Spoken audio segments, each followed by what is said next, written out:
Hello everyone, Stories Boss here. I am replaceable for being too good at work. I worked at a company for just under 5 years. The company I worked for existed for an additional 10 years prior to me. While I worked at this company, it ballooned to be the #1 provider in the region for its unique service. With about 75% of the market, it was a small business of about 15 employees. I loved my job, and the skills I learned while working there were quite valuable. I loved my team, and the clients we provided services for. My twice-yearly reviews with the owner were always 10/10 with no recommendations for improvement. I was exceptional at my job in every way. I handled company operations, HR, payroll, customer service, marketing, employee management, schedules, employee and client training, and many other things at this company.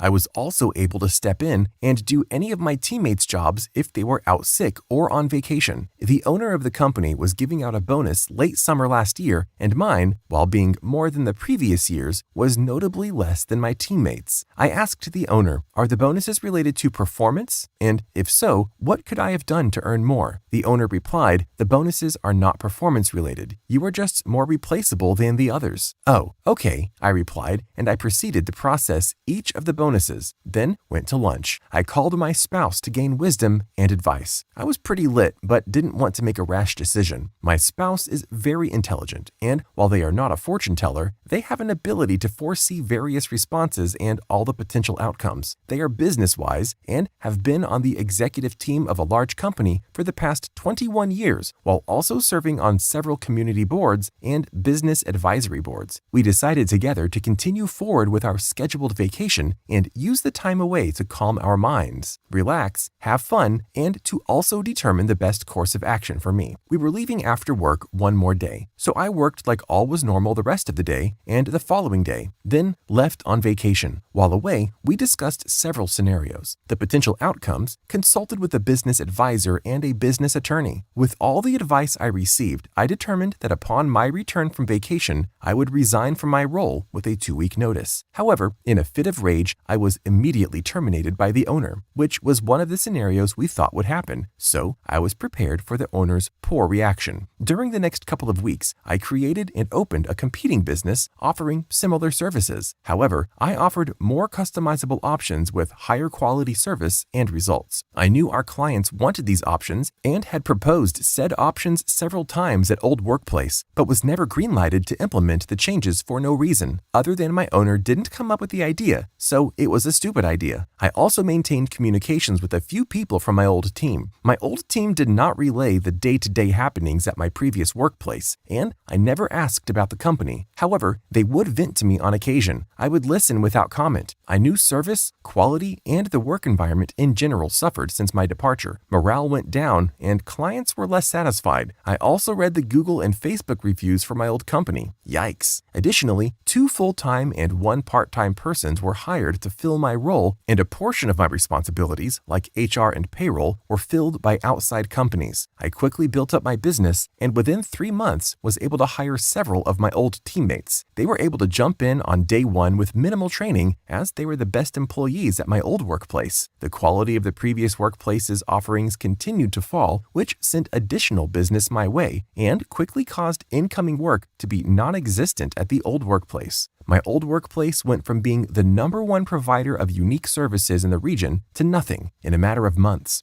My previous employer is now searching for gainful employment. I knew this because over the weekend, my owner applied for a position at my spouse's company. Side note, I think my spouse's company should bring my previous employer in for an interview, but when they arrive, surprise, I'm the interviewer, and all I say is, "How replaceable am I now?" My spouse, rightfully so, has said no. Moral of the story, don't tell your employees that they are replaceable, because they might create a competing business that is better than yours, while taking your best employees and your clients, which will leave you with no business to sell. Owner's whole retirement plan was to sell the business, and starting all over by searching for employment under someone else. Looks like your company was replaceable, not me. I love how the person in this story turned a negative word into something positive. Aside from the moral of the story that was mentioned, I realized that this story proved that you should never be content with the minimum thought that others think of you. We should always set boundaries and try something else that is way better for us.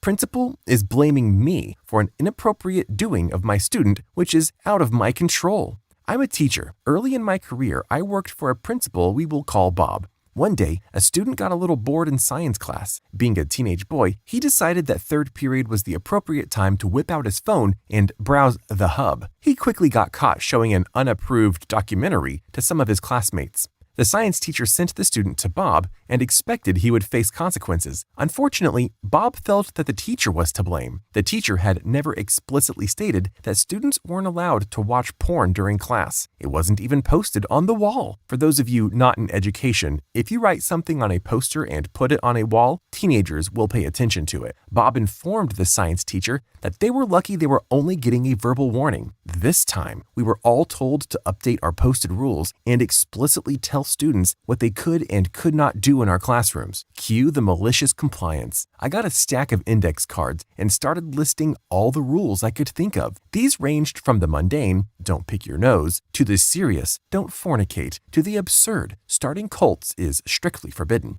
Each one had a little drawing with it too. I wanted it to be accessible for all students. This continued for 2 weeks with students adding their own. I taped them to one wall until I had gone through a good 2 or 3 packs of index cards. Eventually, Bob came into my room, pointed at the wall, and said that I was making him look bad. I said that he had put the staff in a position of needing to anticipate any potential bad behavior before it happened, or risk a write-up. As a new teacher at the start of her career, I was obviously risk-averse and was just trying to cover all my bases. We got another email the following week that, due to fire code, we could no longer post paper rules. The phrase administrator discretion in our handbook would have to suffice as a warning. But we were still expected to verbally warn students of our expectations. Since you were just starting with your career, Bob might think of taking advantage of it. He should call the parents of that boy instead of blaming you. Not all rules should be posted. Some rules should be put in mind as common sense. Bob should be fired for mishandling the situation and causing you trouble like that. He didn't deserve that kind of position. You did nothing wrong in the first place, but then he's acting too bossy for making you feel like an idiot. Obligatory, not my story. I was barely involved. Info leading up to the revenge. So back a while, at my other job at an animal shelter, myself and a couple coworkers were talking, and one coworker mentioned that her son's car kept getting messed up in the student parking lot in the high school. So I asked why, and she said that apparently another student has it in his head that one particular spot in the student's parking lot is his, despite there never having been assigned parking at the school. Now, this kid has a tow truck.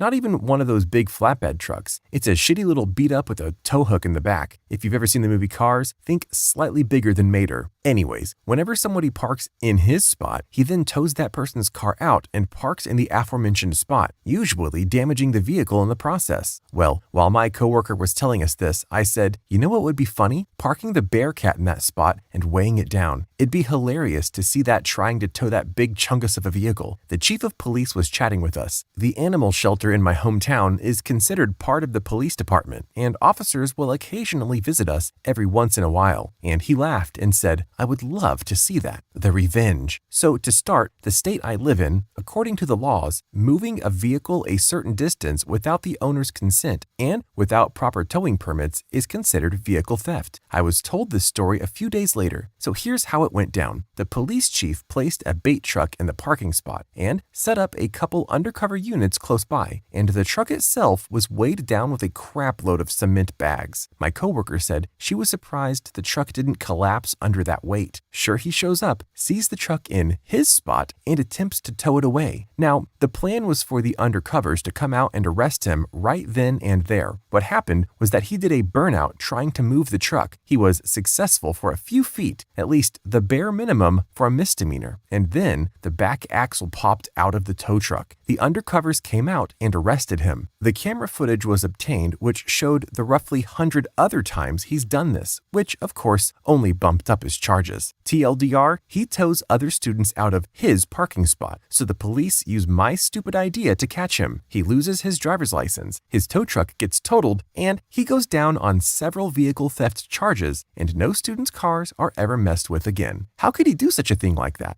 Maybe he thought of playing GTA 5 in real life. Doing a mess like that is such a bad idea for him, just to get the parking space. He didn't even consider that he was damaging the cars.